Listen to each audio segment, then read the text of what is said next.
day mga kaibigan, welcome back sa ating channel. Comparison video tayo sa dalawang top of the line ng Toyota Fortuner. Itong Fortuner 4x4 automatic na kulay gray at itong Toyota Fortuner na GR Sport. Ito yung top of the line ng Toyota Fortuner at yung LTD naman ay top spec. So, compare natin siya sa lahat ng angle at sa lahat ng accessories nila. Ang front logo niya ay meron na siyang radar nakalaminate. Meron din siyang front camera at ang kanyang front design ay mesh type. At ganun din sa GR Sport. Meron din siyang radar kaya nakalaminate at meron din siyang front camera at parehong design ng front na mesh. Sa GR ay meron lang siyang badging sa harap na GR at ang headlight niya ay LED, pati yung DRL niya is LED rin, pati fog light LED at meron siyang accent na black dito sa fog light housing at LED at sequential din ang kanyang turn signal. May dalawang front sensors din itong GRS. Pareho sila ng design ng headlight, pati yung DRL sa LTD mga kaibigan, at meron din siyang maliit na black na accent doon sa fog light na LED rin, at LED rin yung kanyang turn signal light na sequential, at meron din siyang two front sensors. Sa gulong naman mga kaibigan, itong design ng LTD para sa akin ay parang hindi maganda at ang size ng gulong nito ay 265/60 R18. Naka disc brake na rin siya at ang kanyang brake calipers ay standard.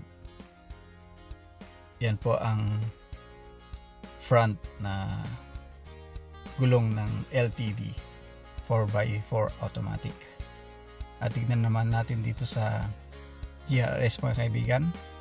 Para sa akin mas maganda yung design ng mags niya at naka Dunlop Grand Trek ang kanyang gulong. Ang size din niya ay pareho na 265/60 R18. Naka disc brake ito at ang brake calipers ng GR ay naka GR design na kulay red.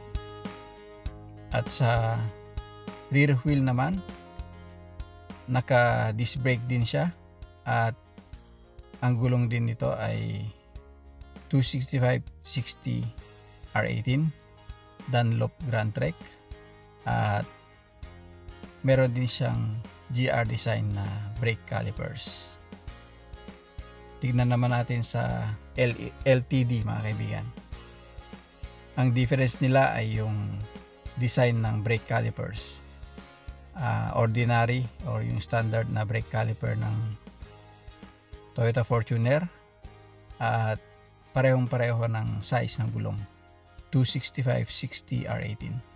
So ang lamang ng GR is yung GR design. Sa suspension naman mga kaibigan ay standard na suspension yung shock absorber niya sa LTD. Ayan, at meron siyang stabilizer bar.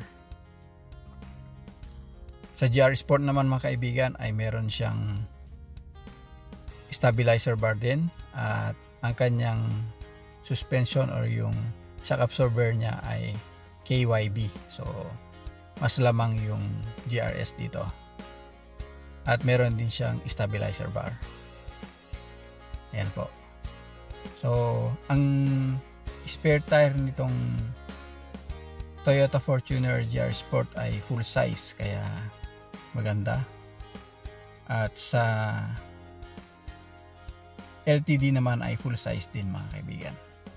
Ang kagandahan pag full size yung spare tire mga kaibigan, lagi kong sinasabi sa aking mga reviews is through sa experience ko kasi ay mare-regular mo siyang marorotate. pag yung steel rim lang yung spare tire mo ay hindi mo siya ma-regular na mai-rotate. So hindi mo magagamit maisasabay yung gulong ng spare tire kung gano'n na mangyayari. Okay, sa tail light naman mga kaibigan, LED ang mga ilaw nila at sequential ang turn signal nitong mga to. Integrated lahat, magkakasama sa isang housing. At dito sa LTD meron siyang black accent sa rear part na may naka-spell out na Fortuner. At dun sa spoiler niya ay meron siyang third brake light. Naka-reverse camera na rin to mga kaibigan kasi naka 360 degree camera ito. At meron din siyang reflector sa likod. Meron itong 4 na eye sensor or parking sensor sa likod. At itong LTD ay meron siyang badging na LTD. At meron siyang design sa likod na yan, yung parang meron siyang accent sa likod sa side. At meron siyang mga skirt na design, black color. At sa GRS naman, sa GR Sport ay meron siyang badging na GRS. At pareho lang yung kanyang tail light or rear lights, LED at integrated sa isang housing. At meron din siyang design yung kagaya dun sa LTD. Ayan. Tapos meron din siyang 4 eye sensors at meron din itong reverse camera kasi naka 360 degree camera. At black color yung kanyang skirt sa likod. Ito naman sa GRS is kulay white yung design niya sa likod na may spell out na Fortuner. At doon sa spoiler naman niya na kulay black ay meron siyang third brake light at yung kanyang antenna is fin type. Ang LTD GRS ay parehong two-tone, black out or laminated with black yung kanyang rooftop at fin type ang kanyang mga antena, ang kanilang mga antena. Sa LTD ay chrome ang kanyang door opener at sa GRS ay body color yung kanyang door opener. At pareho silang naka-smart entry system. Okay, so tignan natin yung interior nilang dalawa. Sa GRS ay meron siyang red accent or red stitching sa kanyang door trims at leather ang kanyang door trims. At pareho sila ng design na meron silang accent or gunmetal na accent sa door trims. Meron silang parehong blind spot monitoring.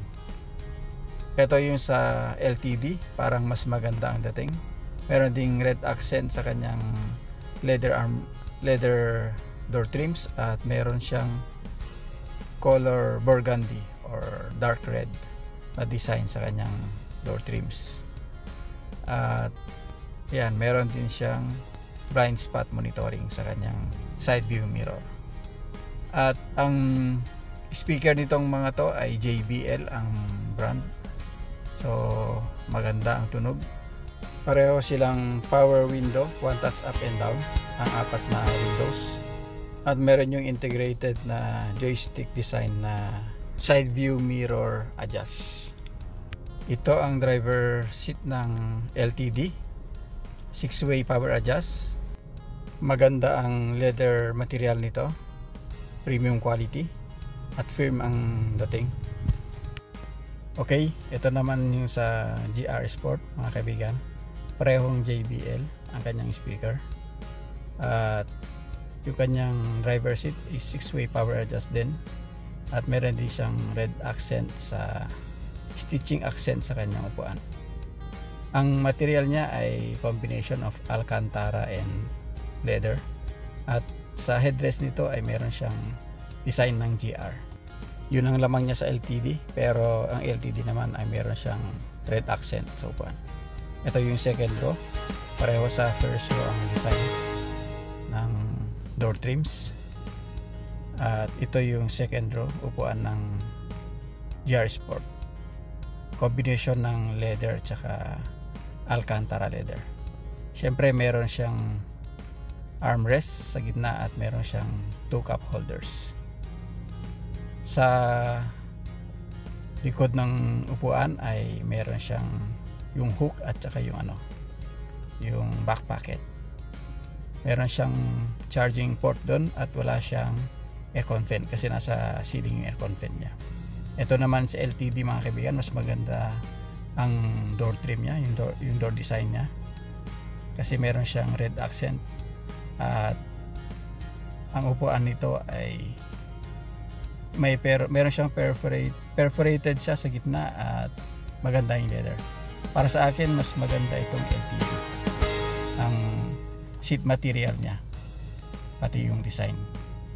At sa back pocket tsaka yung hook pareho pati dun sa center console niya meron siyang lagayan ng coins or cellphone at meron siyang charging port. Ang upuan nito ay tumble down ang pagbukas niya at sideway pa rin ang folding ng third row seat niya. Ang LTD tsaka GRS na Fortuner ay merong speaker sa likod. Yun yung sa base niya na magandang tunog. Ito naman yung sa GR Sport, parehong tumble down ang pag-open. Ito ang way in papuntang third row at yan ang upuan ng third row kapag naka-pwesto siya at yung isa ay naka-fold at naka-ceiling mounted ang kanyang aircon vents at merong doom light na bulb type at meron siyang control sa aircon at ceiling mounted din yung seat belt ng third row. So sa ceiling nila ay pareho silang blackout, dark color ang kanilang mga ceiling. Halos walang pagkakaiba ang interior design ng Fortuner GRS tsaka Fortuner LTD 4x4 automatic. Ito yung kanilang mga dashboard, pareho rin ng infotainment system, pati yung steering wheel ay pareho, pero itong GRS ay meron lang siyang GR design. Pati sa start stop system niya ay meron ding badge ng GRS. Yan, naka dual aircon vents. Yan yung knob ng shift knob ng 2 high, 4 high, tsaka 4 low. At naka wireless charging silang pareho. At gated type pa rin yung kanilang mga shifters. Meron pa rin yung eco mode, power mode, tsaka normal mode. At naka deflock sila kasi pareho silang 4x4. Yan yung mga compartment nila. Yan yung speaker niya sa dashboard, JBL. So maganda yung speakers nila.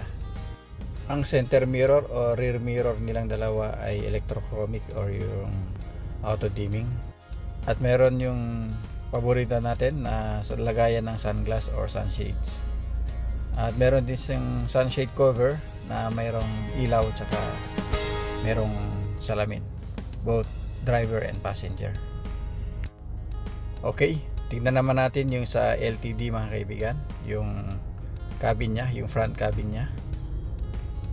Ayan ang itsura, mas makulay kasi meron siyang red accent.